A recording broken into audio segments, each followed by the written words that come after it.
Nós estamos seguindo com as celebrações e comemorações de um ano da nossa plantação e tem sido uma alegria, não é, sermos abençoados por diversos irmãos, pastores piedosos, homens que têm dado suas vidas nessa geração que o Senhor chamou e levantou pela causa do Evangelho. E hoje não é diferente, né? Nós temos aqui conosco, chamar o pastor Guilherme aqui à frente. Ele é pastor na Igreja Batista Reformada em São Bernardo do Campo. A gente brinca, né? Eu fui lá recentemente, eu brinquei que a gente zerou a vida, porque já vieram aqui os pastores Guilherme, Elmer e Renato, não é? E agora o pastor Guilherme voltando. A primeira vez que ele esteve conosco, a gente se reunia aos sábados ainda, né? Você pregou em Romanos. Não foi domingo, né? Não. E agora ele retorna com a gente no nosso novo espaço. Então ele nós zeramos a vida 2 vezes, né? Recebemos o pastor Guilherme lá e aqui. E é uma alegria tê-lo conosco. O pastor Guilherme é um amigo muito querido nosso, meu e do André, pessoal. E nós louvamos muito a Deus pela vida dele. A igreja de São Bernardo do Campo nos abençoa demais. Vocês não têm noção, com conselhos ministeriais, com amizade, com orações, investimento financeiro e essas caixas de som que vocês estão vendo, essa mesa de som que vocês estão vendo é a Igreja Batista Reformada de São Bernardo do Campo nos abençoando. Então nós somos muito gratos a Deus pela vida do pastor Guilherme, pela vida da Igreja de São Bernardo do Campo. Então é uma alegria recebê-lo e sabemos que o Senhor usará com poder e graça para nos abençoar. Vamos orar? Pai Santo, uma vez mais, Senhor, te agradecemos pelo Teu Filho Jesus, pela Tua graça soberana. Nessa hora, ó Deus, rogamos a Ti que use o Teu servo, o pastor Guilherme, com poder e com graça na exposição da Tua palavra, ó Deus. Que ele seja fiel, que o Senhor o use para inflamar as nossas almas, para exortar as nossas almas, Senhor, para que sejamos edificados, consolados e advertidos pelo Teu doce e bendito Evangelho. Nós Te louvamos pela vida dele, Te louvamos pela vida da Igreja Batista Reformada de São Bernardo do Campo. Nós Te louvamos pela generosidade que o Senhor tem demonstrado para conosco através da vida desses irmãos e dessa amada igreja. Nós somos, ó Deus, maravilhosamente gratos ao Senhor por tudo que o Senhor tem feito na vida desses irmãos, pelos seus líderes, pelo pastor Guilherme e por, de alguma forma, nós nos beneficiarmos disso através da Tua graça. Muito obrigado, Senhor. É no Teu Filho Jesus que nós oramos e agradecemos. Amém. A água tá aqui? Tem aqui, ó. Valeu. Fechadinho, geladinho. Graça e paz, meus irmãos. Amém. Meu privilégio de estar aqui com vocês mais uma vez, agora nesse novo espaço. Eu estava ansioso para vir aqui. Já estava separando meu terno e minha gravata, porque eu sei que aqui o nível é outro, né? Mas aí a temperatura do dia não deixou. Não dava para vir de terno e gravata hoje, Léo. Eu ia fazer essa homenagem para você, mas não deu certo hoje. Mas eu quero parabenizar aqui os irmãos por um ano do trabalho aqui no Tatuapé. Louvo a Deus pela vida de vocês. Como o Léo comentou, a nossa igreja não tem nenhuma intenção de caminhar sozinho e de levar o reino de Deus avante sozinho. Nós cremos piedosamente que o reino de Deus é um reino de muitos irmãos anônimos, muitos irmãos comuns como nós, né? Nós não somos extraordinários, nós não somos nada demais. Quando a gente pensa nos grandes pregadores que Deus levantou na história da igreja, a gente olha pra gente e fala, nossa, a gente é tão comum. Mas a glória do Evangelho é essa, que não é pela força do nosso braço que o reino de Deus avança, mas é por graça do Senhor. E nós, caminhando no nosso anonimato, no nosso trabalho de formiga, nós temos visto realmente o Evangelho avançar, o reino de Deus avançar, e a gente se alegra muito com o trabalho de vocês aqui, com cada irmão que Deus tem reunido aqui com vocês no Tatuapé. Para nós é um privilégio poder, de alguma forma, caminhar juntos e comemorar com vocês esse primeiro ano de ministério. E eu quero orar mais uma vez pedindo para que Deus agora nos abençoe na ministração da palavra, para que Ele nos edifique por meio da Sagrada Escritura. Senhor, mais uma vez, nós nos chegamos a Ti, clamando pela Tua graça, clamando pela Tua ministração por nós, que Teu Espírito use a minha vida para a honra e glória do Teu nome. É o que eu te peço em Cristo Jesus. Amém. Amém.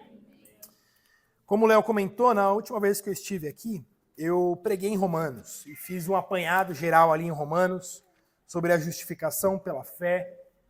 E hoje, mais uma vez, eu quero pregar em Romanos, mas agora eu quero dar um enfoque diferente. E a grande pergunta que eu quero responder, aliás, eu quero que vocês respondam, cada um de vocês respondam, é quem é o seu Deus? Ou quem é o seu Senhor? E essa não é uma resposta que nós damos de bate-pronto, sem antes passar por uma análise sincera do nosso coração. Como nós já falamos aqui na nossa liturgia, muitas vezes nós podemos cair no perigo do auto-engano. Pessoas que estão acostumadas a ir na igreja, que vão dominicalmente à igreja, estão continuamente no meio do povo do Senhor, ouvindo a palavra, mas que na verdade estão auto-enganados. Eles pensam estar no reino de Deus, pensam ter a Jesus Cristo como seu Senhor, mas na verdade não tem.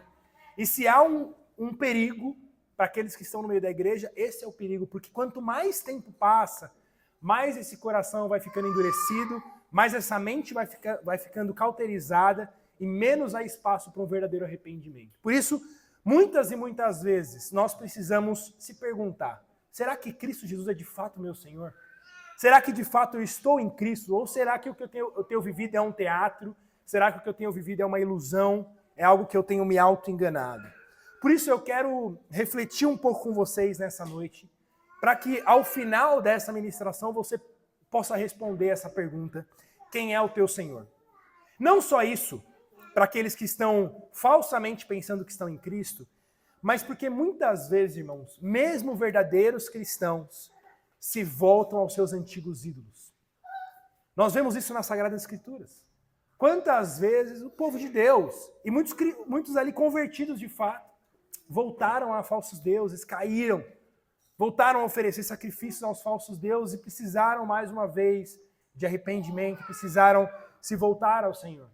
Será que em nossa vida, mesmo conhecendo o verdadeiro evangelho, mesmo já tendo sido regenerados, lavados pelo sangue de Cristo, será que nós, algumas vezes, também não temos nos voltado aos nossos antigos deuses, aos nossos antigos ídolos e erigido mais uma vez altares para aqueles deuses que uma vez nós abandonamos no passado?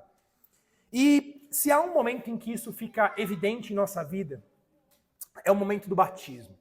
Eu não sei se você já é batizado ou se você ainda não é batizado, mas algo que me chama a atenção é que o sacramento do batismo, geralmente, ele é pouco falado nas igrejas e a gente acaba caindo numa rotina de só se falar de batismo quando é dia de batismo. Só se tem pregações explicando o que é o batismo, falando sobre o batismo no dia do batismo. Mas esse sacramento, essa ordenança do batismo, não é algo que deve permanecer somente no passado, naquele dia em que você foi batizado.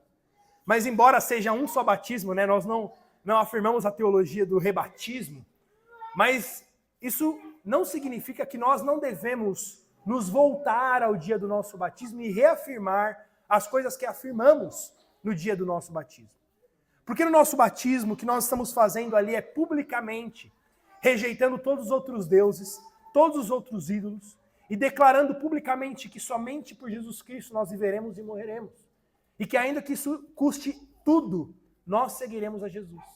Mas o que acontece é que o tempo passa, a gente cai na rotina de igreja, a gente cai na rotina de vida cristã, a gente cai na rotina de religião, e muitas vezes nós nos afastamos do pacto que nós fizemos diante de Deus e diante dos homens, de ter somente Jesus Cristo como nosso Senhor. Por isso, um dos meus objetivos aqui hoje é que você volte para o dia do seu batismo, se você já foi batizado. Que você se lembre do dia em que você foi batizado, da profissão pública que você fez, do sacramento, do sinal da graça que você recebeu, para que você avalie se você não se afastou daquele pacto que você fez. Se você não tem vivido a sua forma de maneira que negue o pacto que você fez diante de Deus e diante dos homens. E se caso você ainda não foi batizado, que seja então uma oportunidade para que você afirme no seu coração o senhorio de Jesus Cristo e busque então os seus pastores para que caminhe publicamente diante do batismo, para que você também receba o sinal da graça do Senhor. Eu me lembro do dia do meu batismo, eu batizei no dia 21 de abril de 2001. Eu era criança, eu tinha se não me engano, meus 11 anos. E eu lembro que, apesar do meu pouco entendimento ali, e hoje com muito mais robustez teológica, olhando para trás, eu tenho convicção de que eu estava alcançado, que eu havia já nascido de novo naquele momento, que eu já tinha tido um encontro real com Cristo Jesus e que mesmo com a minha fragilidade de entendimento ali, o que eu recebi, o que eu professei diante de Deus e dos homens, veio de um coração regenerado. Alguém que não queria mais nada para a sua vida a não ser seguir a Jesus Cristo. E como que essa aliança que foi feita precisa, como eu disse mais uma vez, ser reforçada na minha própria vida. Para que todo dia eu volte ao dia do meu batismo e eu disse, olha, como lá no dia 21 de abril de 2001 eu professei diante das pessoas que somente Cristo era o meu Senhor.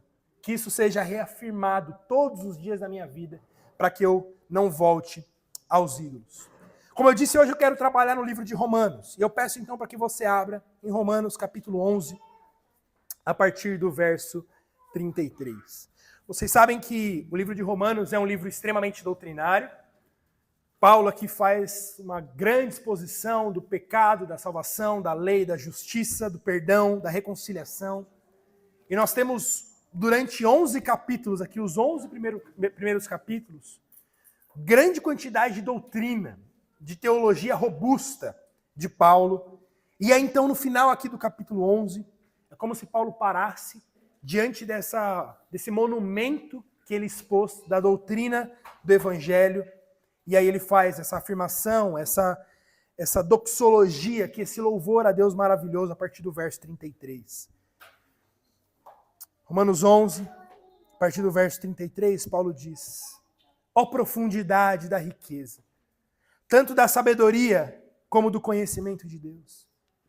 Quão insondáveis são os seus juízos e quão inescrutáveis os seus caminhos. Quem, pois, conheceu a mente do Senhor? Ou quem foi o seu conselheiro? Ou quem primeiro deu a ele para que lhe venha a ser restituído?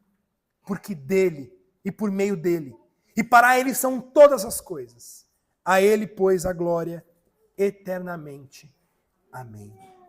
Irmãos, que trecho maravilhoso é esse que nós temos diante de nós. Mas, como eu disse, Paulo ele fez uma grande exposição teológica por 11 capítulos.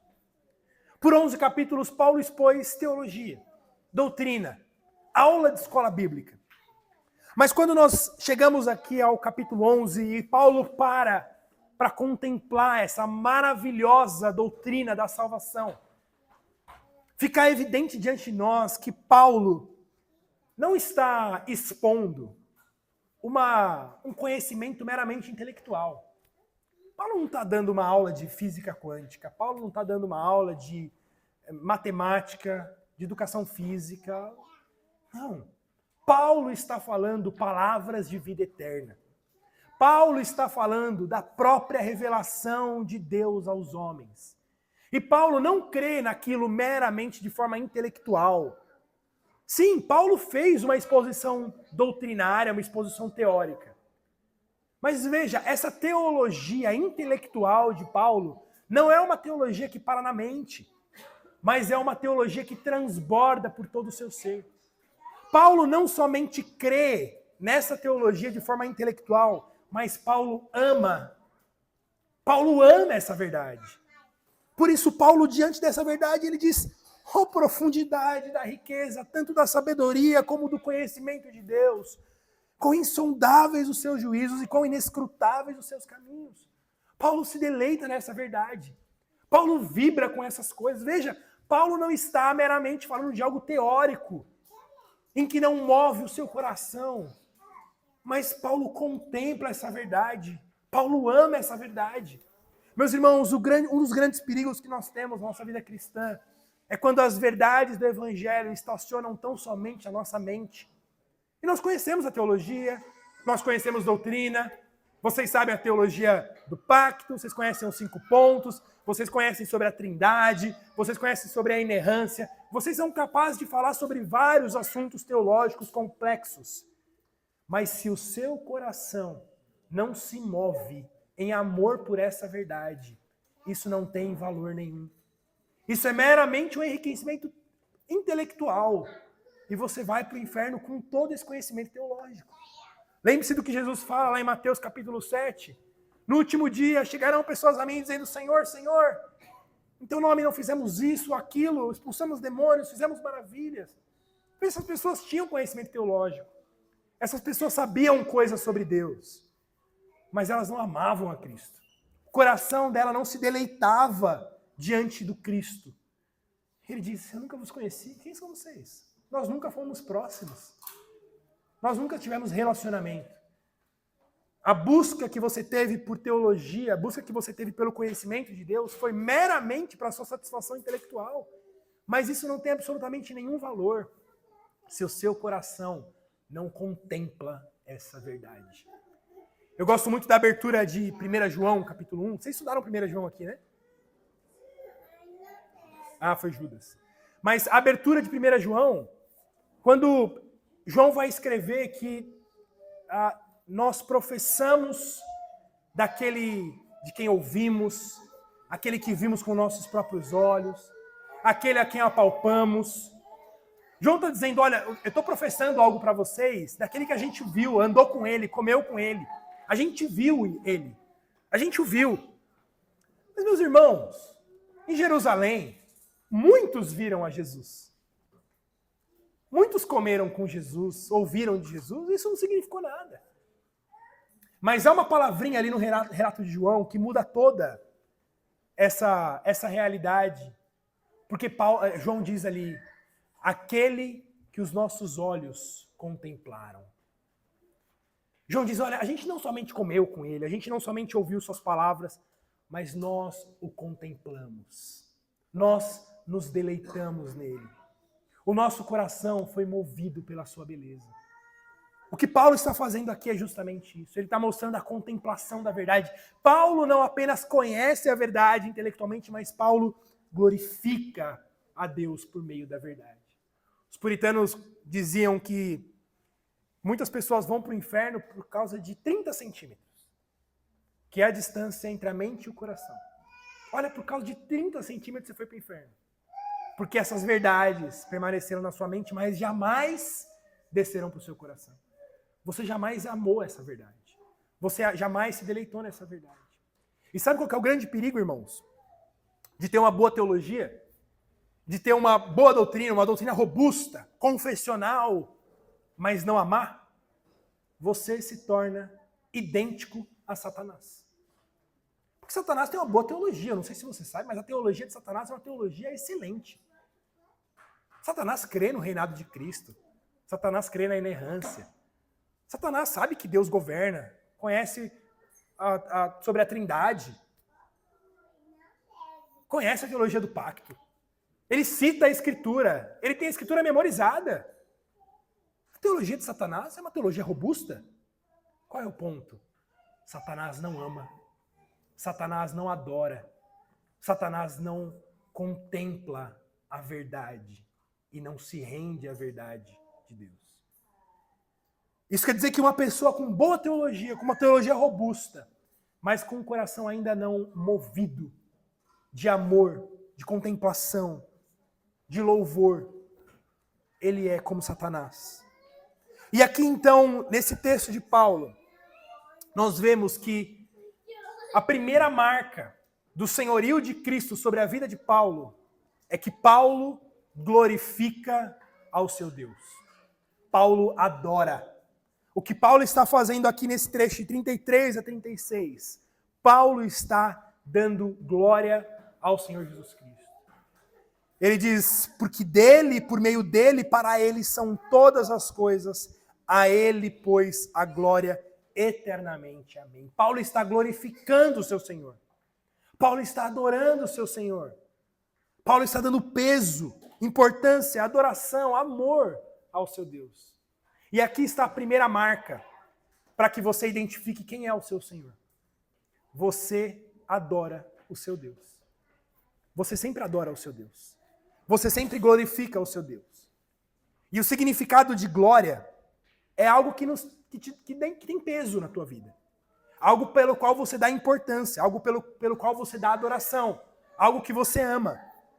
Então, se você quer identificar quem é o seu Senhor, de manhã minha voz acabou durante o sermão, eu preciso ir bebendo água aqui, senão eu vou acabar de novo. Para que você identifique quem é o seu Senhor, você precisa responder essa pergunta. A quem você glorifica em sua vida? O que tem peso na tua vida? O que tem importância para você? O que durante a sua vida você dá adoração? Você se preocupa? Você glorifica? Qual é a coisa que você pensa quando acorda? Qual é a coisa pelo que você se importa? Tem muita gente, por exemplo, que vive a sua vida e a vida dele se resume ao seu clube do coração, ao seu time de futebol. Tira o seu sono, ele vai dormir mais tarde para conseguir conciliar, ele briga com a esposa porque o time perdeu. Veja, é algo que tem ali para ele peso, importância. Para outros é a carreira. A carreira tem importância, ele fica sem dormir, pensando na empresa, pensando nos caminhos, pensando... Veja, ele está dando glória à sua carreira. Pessoas que vivem, por exemplo, glorificando o dinheiro. Tudo é o dinheiro, a importância é o dinheiro, o amor é o dinheiro, o peso que o dinheiro dá, ele fica ansioso quando está sem dinheiro. Olha o seu Deus aí. Você está dando glória, você está dando peso. Você está servindo, você está perseguindo o seu Deus. Em outras palavras, se você quer identificar quem é o seu Senhor, responda o que você ama. O que é que você ama? Qual é a razão do amor que você tem? Ou melhor, ao invés de você responder, e se eu perguntasse para as pessoas que vivem com você? Para sua esposa, para o seu marido, para os seus filhos, para o seu pai, para os seus amigos. Viu? Sobre o fulano lá, ele ama o quê? O que ele ama na vida dele? O que você acha que as pessoas responderiam a respeito de você? Será que meus amigos diriam, o Guilherme ama Jesus? O Guilherme, não, ele ama Jesus. Se tem algo que ele ama, é a Jesus. Ou será que meus amigos, a minha esposa, os meus filhos dariam uma resposta diferente? Ele ama o trabalho. Ele ama viajar. Se tem uma coisa que é chique, né? As pessoas dizem, eu amo viajar. E tem gente que faz de viagem, de entretenimento, um ídolo. E vive a sua vida para viajar. Trabalha para viajar. Faz sacrifícios para viajar. A vida se resume em viajar. Ele vive o ano inteiro para 5 dias de glória viajando. Que desgraça de vida, né? Que desgraça de vida. O que você ama? Me responda isso e eu saberei quem é o seu Deus. Eu saberei se o seu Deus é o dinheiro, a carreira, a família, amigos, momentos de lazer, o time de futebol, ou a sua honra. Ou talvez um pouquinho de cada uma dessas coisas. Porque, entenda uma coisa. Meus irmãos, diferente do nosso Senhor Jesus Cristo, os ídolos não se importam em dividir espaço. O Senhor Jesus Cristo exige espaço único. O Senhor Jesus Cristo, ele não aceita ser dividido com outros deuses. É Ele mesmo aquele que diz, lá em Mateus 6:24, ninguém pode servir a 2 senhores. Porque ou você vai aborrecer um e amar o outro, ou vice-versa. É impossível. Por isso o Senhor Jesus Cristo não aceita ser dividido com outros senhores. Para ter o Senhor Jesus Cristo como Senhor da sua vida, é necessário que todos os outros sejam expulsos. Mas os falsos ídolos, não. Os falsos ídolos sempre aceitam um ídolo a mais. É por isso que as pessoas são capazes de ter vários ídolos, vários deuses para elas. Mas, de fato, nosso Senhor Jesus Cristo, Ele exige glória única. Ele exige receber todo o peso, toda a importância, o amor último da sua vida. Paulo fala em Gálatas 6,14, longe de mim esteja gloriar-me, senão na cruz do nosso Senhor Jesus Cristo. Veja que Paulo de mim, ai de mim, se eu me gloriar em qualquer outra coisa que não no Senhor Jesus. Ai de mim, se eu der peso, importância, amor para qualquer outro que não o Senhor Jesus. Agora me diga uma coisa, Deus é glorificado em sua vida? Você de fato tem vivido a sua vida para a glória de Deus? Você tem dado seu amor para Ele, a importância da sua vida para Ele? O peso da sua vida para Ele? Se não, arrependa-se e volte. Volte ao seu batismo. Volte ao dia que você professou o Senhor Jesus Cristo como Senhor da sua vida, publicamente. E mais uma vez, se arrependa e volte. Como eu disse, mesmo verdadeiros cristãos podem voltar aos falsos ídolos. Se há algum ídolo sendo reconstruído na sua vida, se há algum altar sendo reconstruído na sua vida, destrua-os mais uma vez. Irmão, o Senhor Jesus é um destruidor de ídolos. O Senhor Jesus destrói os falsos deuses, destrói os falsos ídolos. Eu amo ver quando os reis do Antigo Testamento eram aprovados por Deus. Vocês já repararam isso, né? Quando um rei lá, ele é louvado por ter sido fiel, fala, esse rei destruiu os falsos monumentos, destruiu os altares dos falsos deuses. Foi um rei fiel. Faça isso na sua vida, meu irmão. Destrua os falsos altares, destrua os falsos deuses e volte-se a Cristo Jesus, dando para Ele somente a glória e o louvor da sua vida. Mas há mais uma marca que nós podemos identificar quem é o nosso Deus, quem é o nosso Senhor. E está lá em Romanos agora 12, no versículo 1, continuando aí a leitura, quando Paulo diz: rogo-vos, pois, irmãos, pelas misericórdias de Deus, que apresenteis o vosso corpo por sacrifício vivo, santo e agradável a Deus, que é o vosso culto racional.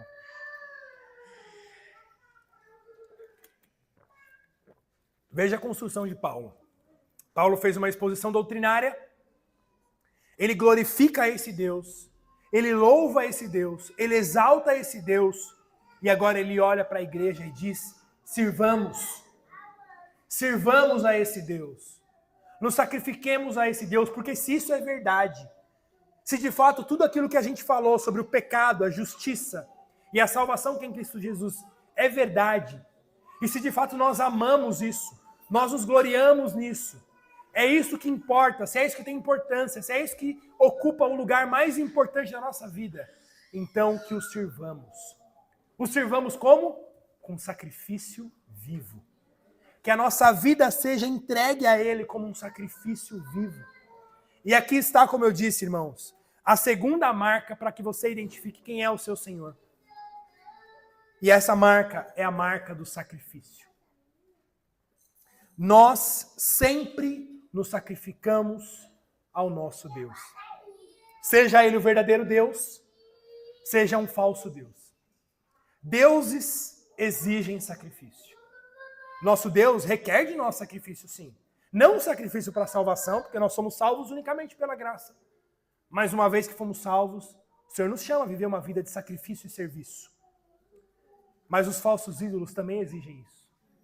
E nós sempre nos sacrificamos diante do nosso Deus. Nós sempre nos entregamos, servimos a um falso Deus, senão ao Senhor Jesus Cristo. Por isso, se você quer identificar quem é o seu Deus, ou se você quer identificar se há algum ídolo na sua vida, me responda isso. A quem você se sacrifica? Por quem você se sacrifica? A que ou a quem você está disposto a acordar cedo e dormir tarde? A quem ou a que te faz viver uma vida diligente, sair da zona de conforto, renunciar a dias de lazer e descanso? E aí, mais uma vez, os nossos velhos ídolos aparecem. Você faz isso pelo trabalho, pelos estudos, o carro que você sonha em comprar, a viagem que você tanto almeja. Será que é por isso que você dedica a sua vida em sacrifício? Você entrega coisas diante desse altar para perseguir essas coisas em sua vida? Aí está o seu Deus. Aí está o seu Deus. Aí estão os seus deuses. Agora, me responda, você se sacrifica por Jesus?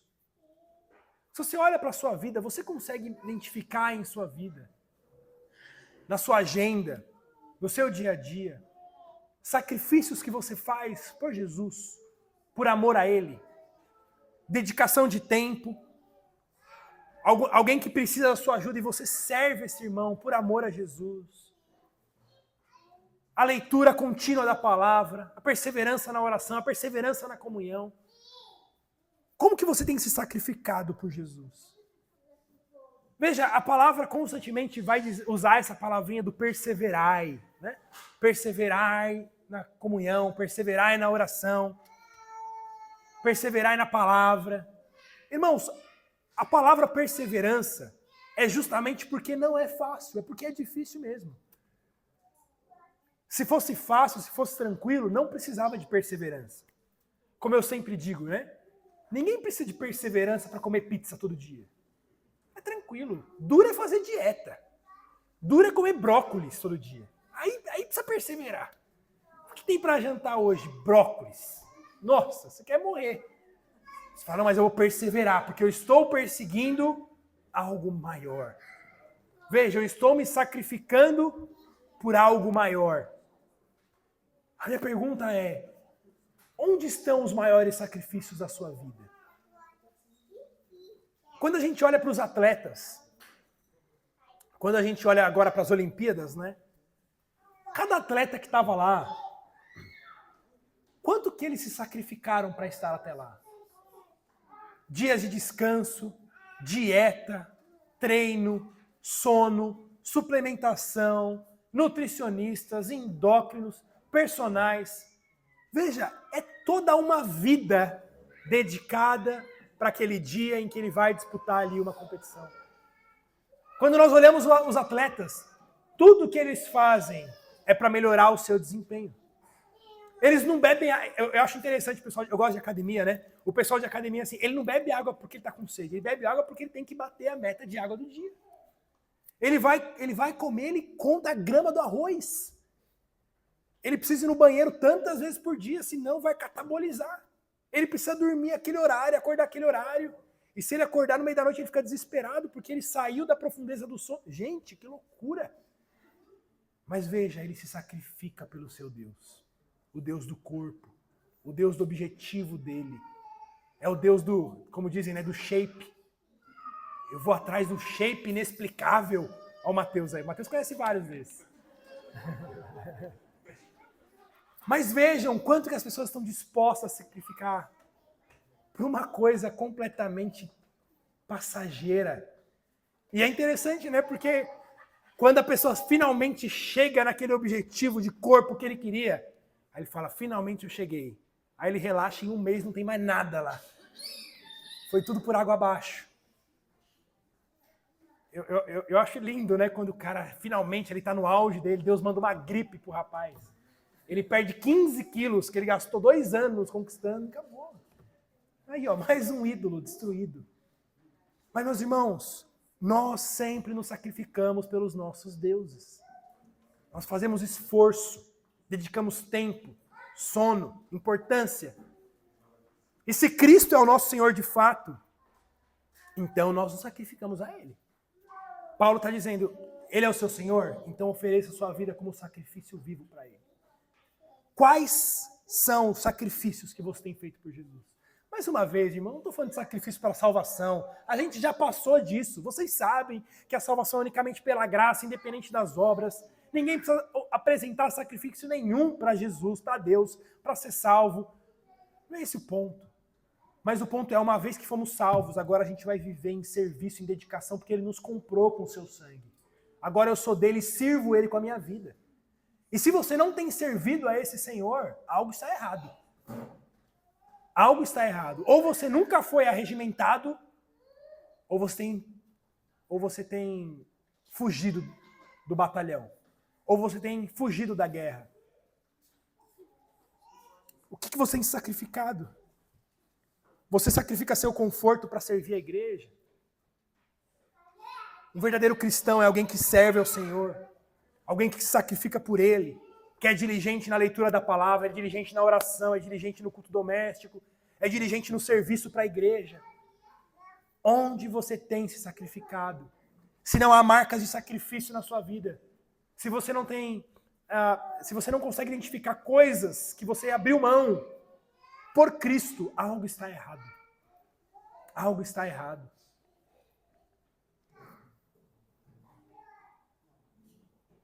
Como Schaeffer dizia, o evangelho é de graça, mas vai te custar tudo. Eu amo essa frase. O evangelho é de graça, mas te custa tudo. Quando Cristo nos salva, Ele nos salva pela graça, sem mérito algum da nossa parte. Mas Ele requer tudo. Ele requer o nosso tempo, a nossa agenda, os nossos sonhos, os nossos planos, tudo nós entregamos diante do seu altar. Dizendo, Cristo, o Senhor é tudo. Ao Senhor eu pertenço na vida e na morte. Meus sonhos, meus projetos, o que eu queria fazer da minha vida, nada mais importa. Tudo é teu. Cristo de fato é o seu Senhor? De fato você rendeu tudo ao senhorio de Cristo Jesus na sua vida? Se você responder, a quem você tem sacrificado, eu saberei quem é o seu Deus, quem é o seu ídolo. E se você consegue identificar que, na verdade, você não tem feito sacrifício pelo Senhor, aliás, você tem falhado. Você tem falhado constantemente na sua leitura bíblica, na sua oração, no seu serviço pela igreja, na comunhão. Mais uma vez, arrependa-se e volte. Destrua os seus ídolos. Destrua os falsos deuses e volte ao reinado do Senhor Jesus. Volte ao dia do seu batismo. E disse lá, eu afirmei que eu entregaria tudo diante do Senhor Jesus Cristo. E eu vou reafirmar isso na minha vida. Eu quero mais uma vez me consagrar diante desse Deus e entregar a Ele a minha vida como sacrifício vivo. Por fim, o terceiro aspecto da religião, para que você saiba quem é o seu Senhor, quem é o Senhor da sua vida, está aí no versículo 2 do capítulo 12. Quando ele diz, e não vos conformeis com esse século, mas transformai-vos pela renovação da vossa mente, para que experimenteis qual seja a boa, agradável e perfeita vontade de Deus. Mais uma vez o comecinho aí. E não vos conformeis com esse século, mas transformai-vos pela renovação da vossa mente. Meus irmãos, a terceira marca do senhorio que nós vemos aqui nesse texto de Paulo é a marca da imitação. Nós sempre nos parecemos com o nosso Deus. É o que ele está dizendo, se vocês foram salvos, se vocês foram alcançados por Cristo, vocês o amam, vocês o servem e vocês se parecem com Ele. Vocês imitam a Jesus. Veja o que ele está dizendo aqui. Se vocês de fato creram nessa mensagem que eu preguei para vocês por 11 capítulos, então agora nós o glorificamos, nós apresentamos para Ele a nossa vida como sacrifício vivo. E agora nós transformamos a nossa mente à semelhança de Cristo. Agora nós queremos imitá-lo. Agora nós queremos segui-lo. Agora nós queremos ser tal como Ele é. Irmãos, sempre nós nos parecemos com o nosso Deus. Sempre. Não importa se o Deus verdadeiro ou se um falso ídolo. Muitas vezes nós vemos isso na Escritura. Você é aquilo que você adora. Vocês já viram essa frase? Você é como aquele a quem você adora. Você se parece com ele. Por exemplo, no Salmo 115 nós lemos isso. Que aqueles que servem a ídolos se tornam semelhantes a eles. Eles se tornam mudos, se tornam cegos, imóveis. Fato é, irmãos, que nós nos amoldamos à imagem do nosso Senhor. Qual seja Ele, nós sempre nos pareceremos com Ele. Voltando à imagem lá da academia, né? Veja como todo mundo se parece. É todo mundo igual. Todo mundo é igual. É incrível. É o mesmo corte de cabelo, as mesmas tatuagens, a mesma roupa, as mesmas músicas, o mesmo gosto. É tudo igual. O vocabulário é o mesmo. Por quê? Porque as pessoas se parecem com seus falsos deuses. Aí você fala, não, vamos mudar. Vamos ver a galera que idolatra o rock and roll. Aí você fala, é todo mundo igual. O mesmo cabelo, as mulheres com as mesmas maquiagens, as mesmas roupas, é tudo igual. Por quê? Porque nós nos parecemos com os nossos deuses. Nós nos amoldamos. A nossa forma de pensar, a nossa forma de falar, a nossa forma de conduzir a nossa vida. A gente se molda ao nosso Deus. A minha pergunta é, a quem você tem imitado? Com quem você se parece? Você se parece com quem? Quando as pessoas batem o olho em você, a imagem de quem elas veem? Porque, irmãos, se as pessoas não veem a imagem de Cristo em nós, provavelmente isso significa que Cristo não é o nosso Senhor. Nós, de fato, somos chamados a andar tão próximos de Jesus que a imagem dele passe para nós, seja formada em nós. Eu amo a linguagem bíblica da adoção. É impossível entender o evangelho sem entender a doutrina da adoção. E eu sempre digo que uma das maiores dificuldades da adoção, e pelo qual muitas pessoas, muitas famílias, inclusive, são fechadas à ideia de adoção, é pelo argumento de que eles não se parecem com a gente. Vocês já ouviram esse argumento? Ah, eu não vou adotar porque aí as crianças que vão vir não vão se parecer com a gente. Mas e tem uma das coisas mais lindas, é olhar para famílias adotivas, de filhos adotivos, e ver como que com o passar dos anos, os filhos se formaram à imagem de seus pais. Se você já leu o livro Adoção, do Russell Moore, ele vai argumentar ali no seu livro que ele adota 2 crianças russas. O Russell Moore é americano, né? E quando ele vai buscar as crianças, a assistente social diz, olha, lembre-se que você está levando 2 crianças russas.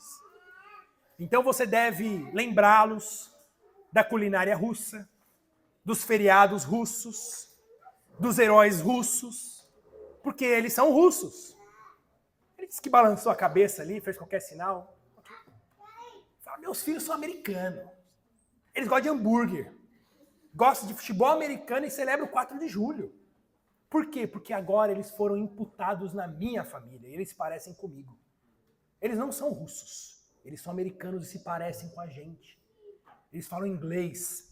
Eles conhecem os heróis americanos porque eles são da minha família. Eles fazem parte da minha família. Há uma outra família brasileira, inclusive, que a gente tem um contato com eles, que eles adotaram 2 irmãos já mais velhos, por volta dos seus 10 anos. E aí imagina, né? É muito mais difícil. O linguajar, os gostos, o tipo de vício para tirar aquilo. E aí, eles é um casal cristão.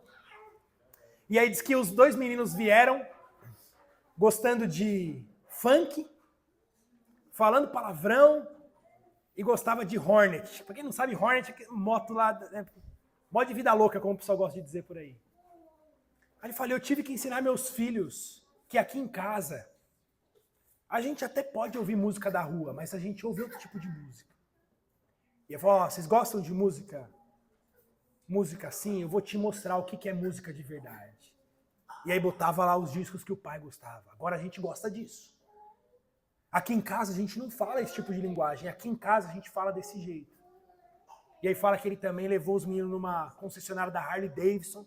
Falou, aqui em casa a gente gosta de Harley Davidson. Filho meu não gosta de Hornet. Filho meu gosta de Harley. Veja, irmãos, mesmo nas pequenas coisas, os filhos se parecem com seus pais.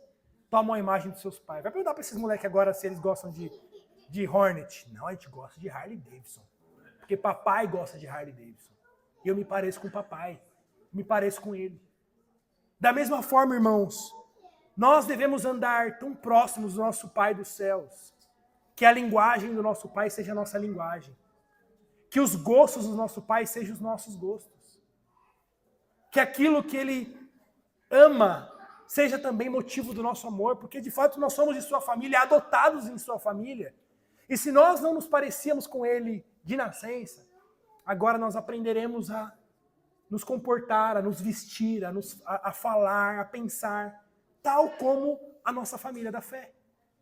Porque se de fato Cristo é o nosso Senhor, então nós o imitaremos. Nós não teremos a nossa mente transformada pelos padrões do mundo, moldadas pelo padrão do mundo, mas moldadas pelo padrão de Deus. Há um ditado antigo que dizia que os discípulos deviam andar tão próximos ao seu rabi, ao seu mestre, a ponto de que a poeira que levantasse da sandália do rabi cobrisse os seus pés. E ele tivesse seus pés cobertos de uma poeira que subiu do pé do meu mestre.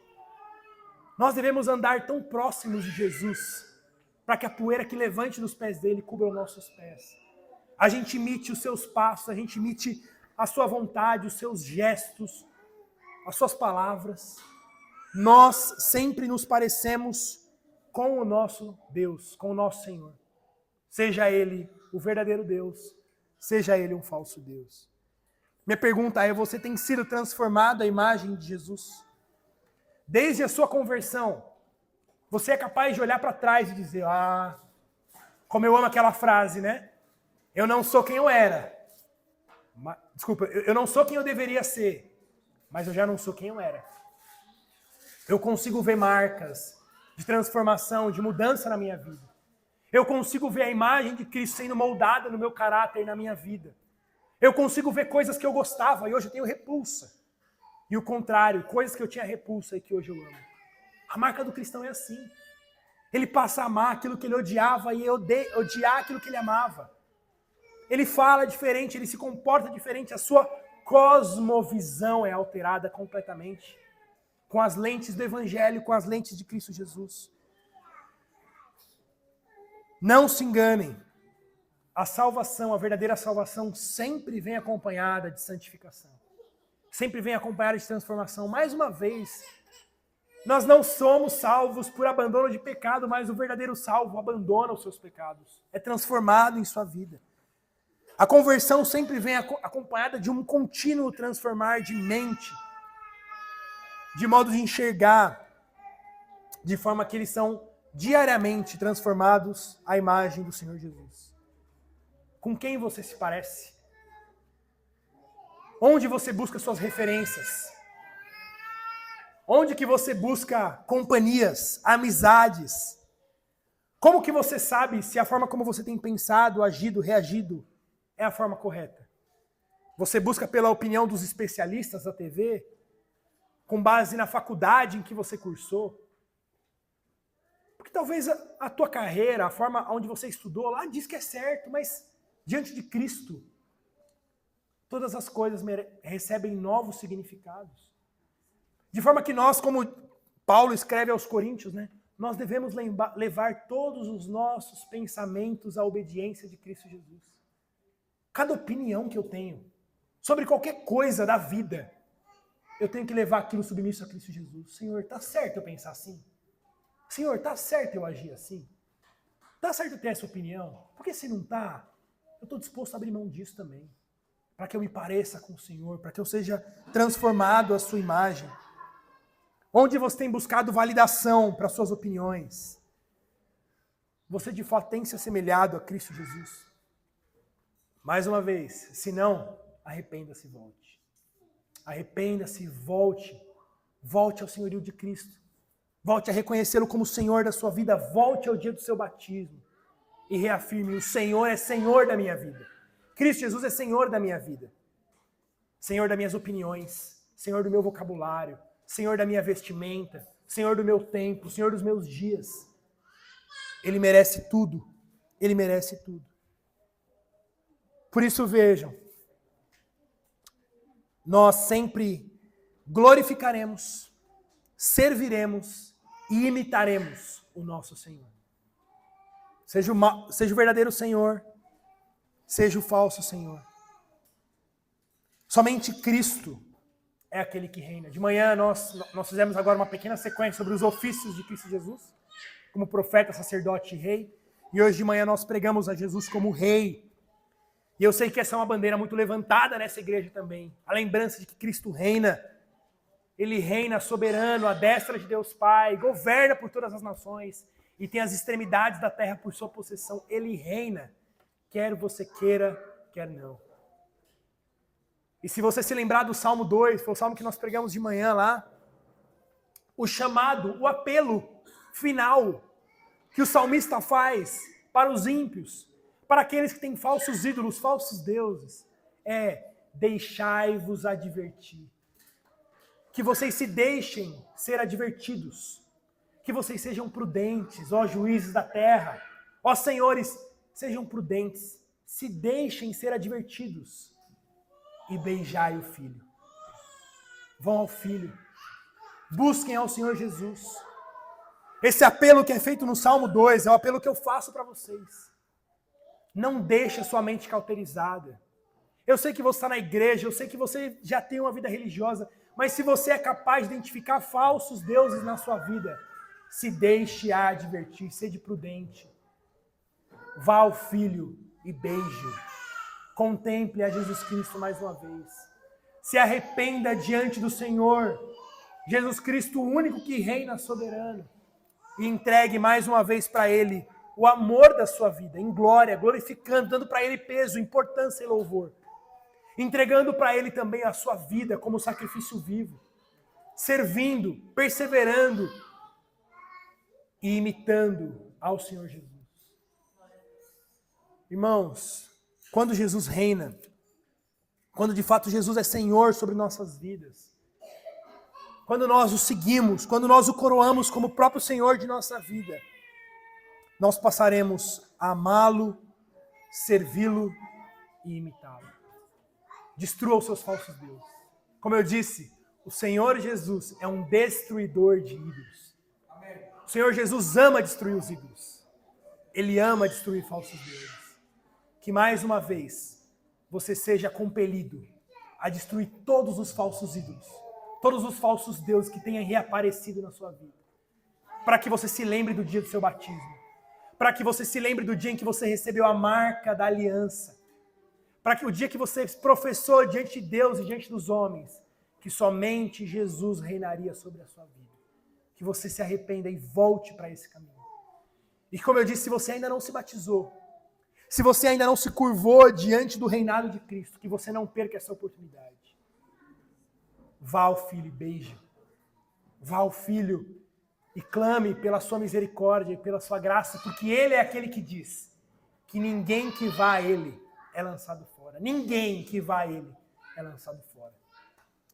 Para que assim, como Paulo encerra aqui o versículo 2, ele diz, para que experimenteis qual seja a boa, agradável e perfeita vontade de Deus.